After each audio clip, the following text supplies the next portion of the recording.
This is Down the Rabbit Hole, where we question the mysteries and nature of reality. I'm your host, Justin Perry. Psst. Like, comment, and subscribe. What if you had a coworker pass away only to come and find them walking around like normal? What if you have a neighbor that you speak to often only to have them change to a completely different person? Impossible? Or is this reality not what we've been told? You be the judge.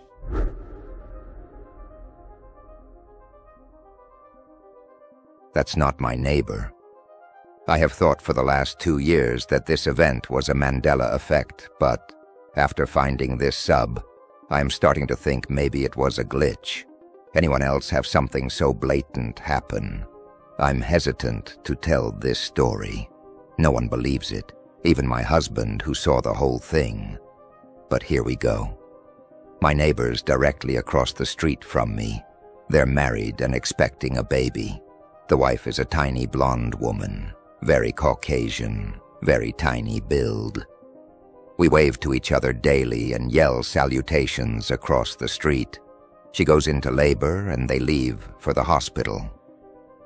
A week later, I see the car has returned, so I bake some cookies to take over and congratulate them. Another day or two goes by, and I see a thick brunette lady outside with a baby, and I wave, assuming it's a relative that's come to help with the newborn. A few more days pass, and I see the husband outside with the brunette and the baby, so I take the cookies over. It's her. It's the wife. Same name, same personality, and same demeanor, except she's now a thick, kinda tall, brunette Pacific Islander. The husband doesn't acknowledge any difference. She talks to me and treats me the way she always has, but it's a totally different person. My husband noticed as well. We made some jokes about him wife-swapping at the hospital, but since he can't wrap his brain around it, he starts to believe that she's always been this person, even though he clearly remembers her teeny and blonde. I feel like everyone has lost their minds. It's been almost 2 years since that shift, and she's still a thick, tall brunette. And then I feel like maybe I've lost my mind. My only consolation is that my husband remembers it too, if only vaguely. Update 1. So I showed the picture I found of her to my husband last night. He's a little bit of a mess about it. The man is not a conspiracy guy. At all. But he remembered her. He started asking some questions and tossing around ideas about what could have happened. I convinced him to go to the church this morning and attend their service. I spoke briefly with the pastor and said my neighbor had recommended that I attend. He was grateful she was sending people his way, even though, get this, she hadn't attended since she had the baby. She apparently changed churches to one a little closer when she gave birth. So I don't know where to go next except for putting some feelers out in the neighborhood and finding an excuse to hang out with her. Update 2. I'm so sorry that took so long. I didn't want to update until I had spoken directly to my neighbor. So, I endured the heat all week and spent way too much on flowers to plant in an attempt to run into my neighbors. The old lady next door doesn't remember the neighbor's wife having blonde hair, but her middle-aged daughter does. She said, "Yeah, that was a couple years ago. I don't know why she went so dark. I thought it would wash her out." When I pointed out that it wouldn't wash her out because her complexion is tan, now she looked confused and said that maybe she had been tanning because she did look darker. I pushed it a little further and asked if she also seemed taller, but she seemed stuck on the fact that the very Caucasian blonde woman had gotten tan enough for such dark hair to look natural. She gave me several reasons but didn't seem convinced either. I also spoke to the changed lady's next-door neighbor and mentioned her having blonde hair. Neither he nor his wife remember her ever being blonde. They both agreed she had dark hair on move-in day. Yesterday I finally cornered changed neighbor lady outside. She pulled up with groceries, and I offered to help carry them with her. I started talking about the church and how I had spoken with the pastor. She said some really nice stuff about the church, but also that she needed a church closer. That's why she had switched. When I pointed out that her new church was actually further away, she said she had never actually measured it, but it seemed closer. I pointed out that her old church was in our town and her new church is in the next town over, and she said the back roads must just make it seem shorter. Some red flags popped up here because the back roads around here are long, windy roads that circle around our town and pass by all the farmland. It doesn't ever make things quicker. It's a nicer drive, sure, but it always adds a good chunk to drive time. Also, the new church is in the middle of the town, 2 streets over from Main Street, so if you take the back roads, you actually have to circle back to get on the main roads to get to it anyway. It would be much more convenient to take a direct route using the town roads that connect the 2 towns. It's almost a straight shot from the middle of our town to the next town over. I don't know why that bothered me, but it did. After a little while of small talk, I brought up the hair. I said that I was trying to go blonde to hide some gray that I have coming in, and did she have any tips? She laughed and said the last time she was blonde, she was in high school, and it was a mess, so she didn't recommend it. I pointed out that she was blonde right before having her baby, and she got really weird, almost defensive, and said she hadn't. She had only tried to go blonde that one time in high school, and it turned orange, so she dyed it back immediately. I told her I chalked it up to pregnancy brain because she was definitely blonde while she was pregnant. She ended the conversation shortly after and thanked me for my help, but you could tell she was annoyed with me. So guys, not super sure what I've learned other than the girl next door to me, old lady's daughter, and I are going to have another chat. She made me feel like she remembered, but she couldn't wrap her head around it. I'm going back to the church on Sunday to poke around and talk to some more people. Any more ideas? Final update. Sorry it's been so long, and honestly, it's embarrassing. The more I looked into it, the more everyone around me thought I was nuts. I have a nice life, good parents, a husband, and kids. They could not understand why I'm obsessed with the neighbor. I'm still very sure of what happened, and I'm still super curious, but I had to back off, so my family didn't have me committed. 2 left shoes. I bought a pair of black pumps online about a month ago that I've worn several times. The days I've worn them have been long days that involved a lot of standing, and I've been comfortable. I am completely certain that I had a normal pair of shoes, 1 left and 1 right. I pulled them out of my closet this morning, and when I dropped them on the ground to step in, I immediately noticed they were both left. I was completely dumbfounded. I put them on, and obviously, the second left shoe felt really weird on my right foot, and I could barely walk. I got my foot in the shoe, but it very clearly did not fit. My husband is convinced I've been wearing 2 left shoes. There is no way I've worn 2 left pumps all day, on multiple days, without noticing. I don't feel like I would have made it past trying them on without noticing. I have not taken my shoes off anywhere or let anyone borrow them. I wear them, mostly, to work, come home, and put them right back in my closet. I am spinning on this. Is this a glitch? Also, how do I get my right shoe back? Not really, but they don't get it at all. I started to think that they thought I was having a nervous break, so I dropped it. I've only kept a peripheral neighborhood gossip approach.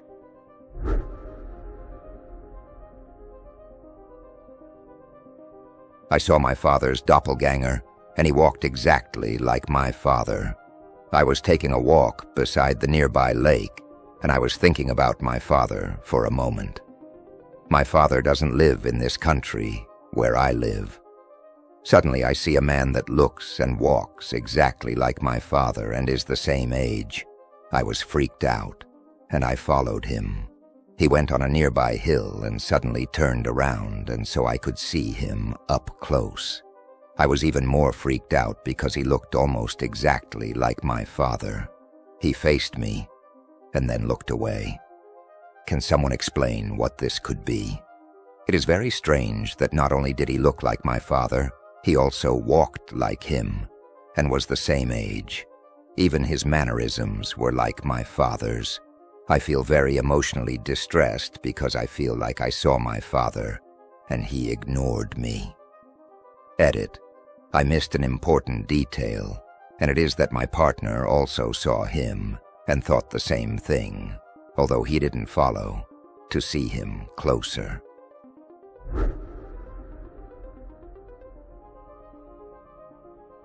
Time travel through lucid dreaming. I originally posted this in Paranormal, but was told dreams weren't allowed. I was going to post it in lucid dreaming, but their rules forbid paranormal. I have no explanation for this. I'm assuming maybe a glitch in the Matrix occurred. Since a child, I was able to lucid dream. I loved taking control and being able to do whatever I want. I always assumed anyone could do it. As I got older, I believed I was just exploring my imagination. Until this one night, I had a very vivid lucid dream. I found myself with this woman. I was trying to get a hold of my surroundings, looking at the street and buildings, guessing where I was.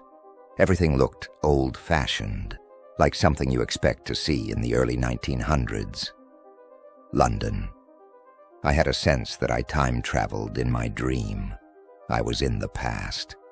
That's when I asked the woman I was with to tell me about herself. She was very passionate about flying planes. She wanted to be an aviator, and she was headed to America. Given the time period, I knew female aviators were a rare thing, and I was worried about her. To be honest, the only female aviator I ever heard of was Amelia Earhart. I asked her for her name, and she told me it was Julia. That's when something told me I knew her fate wasn't going to end well, and I felt sad for her. I wanted to say, "Don't go," but I knew I couldn't stop her. Instead, I told her to follow your dreams. That's when I looked up at the sky and I realized I was going to wake up soon. I said goodbye, and I woke up.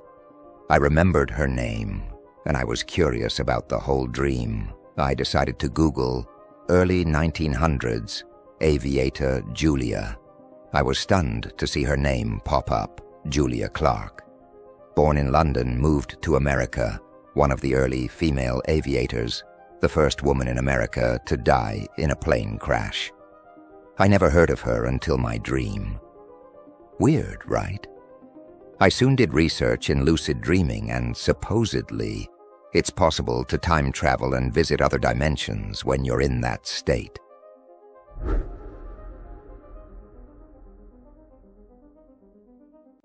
The coworker that passed away. So this weird glitch happened last week and totally freaked me out. For the last month, I have seen a small shrine to a deceased coworker sitting on a table in our lunch area. There was a picture, sympathy cards, an envelope for donations, and a sign with the obituary calling for people to sign the card and donate to the woman's family. I had never met the women, but I have only been working here a few months, so I haven't met a lot of people. For weeks, I saw people signing the cards and putting money in the envelope.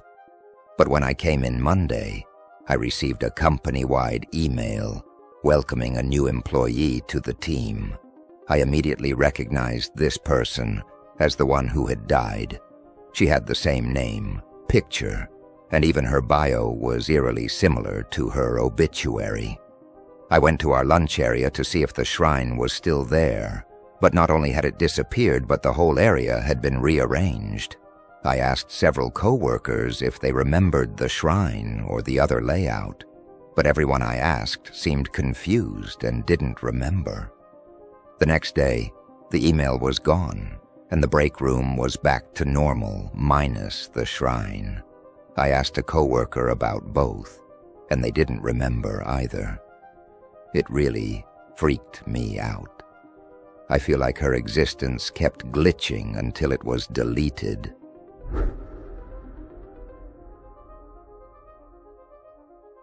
I know the car was green. My sister and I talk about this one quite a bit. My other sister has a Kia Soul, and when she bought it, it was a light green color. It's silver now, though, and she swears she's never owned a green car. That's because she hadn't, until this one. Both my sister and my cousin vividly remember it being green. When she comes by, I still instinctively look for the green Soul. I'm not sure how the three of us independently came up with this, but no one else in our family remembers it being anything other than silver. Edit. We saw the green car for months, not just once. I also borrowed it from her. It was always green, until one day it wasn't.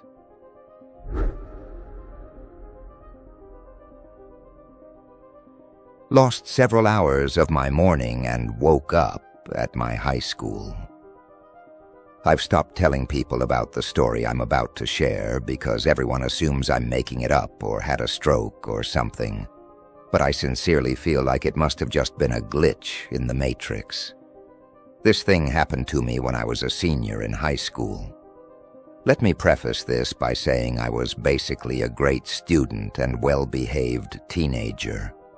I never drank or did any kind of drugs, was extremely responsible, no mental health issues, wasn't overtired or under stress, no history of seizures or any other medical problems.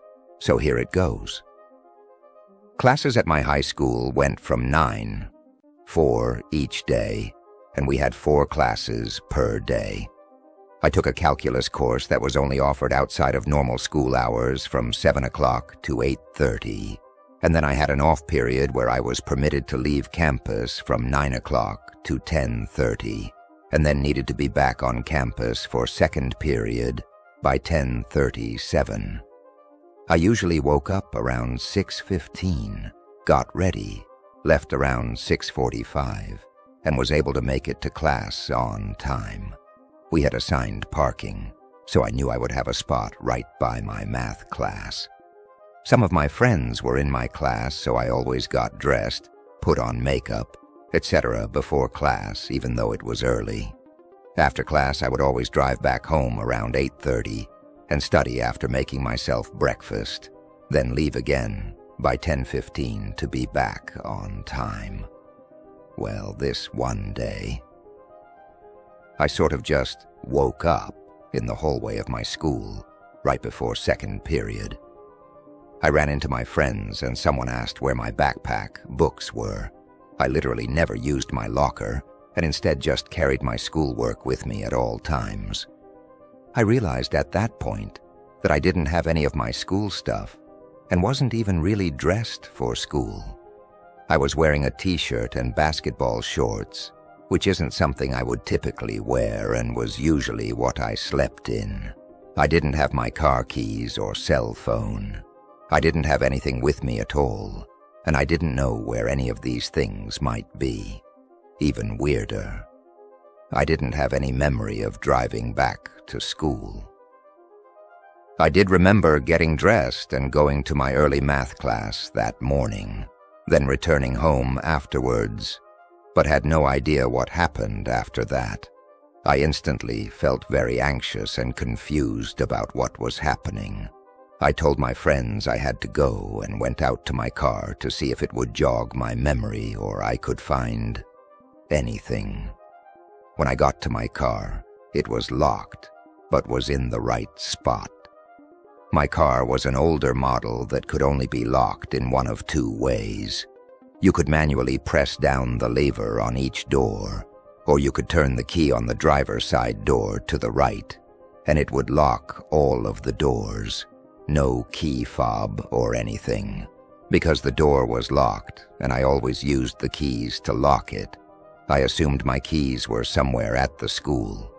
I had no idea how to trace my steps without any memory before waking up in the hallway, but I went to my math class, looked around and couldn't find them, and used my teacher's phone to call my dad, who had the spare.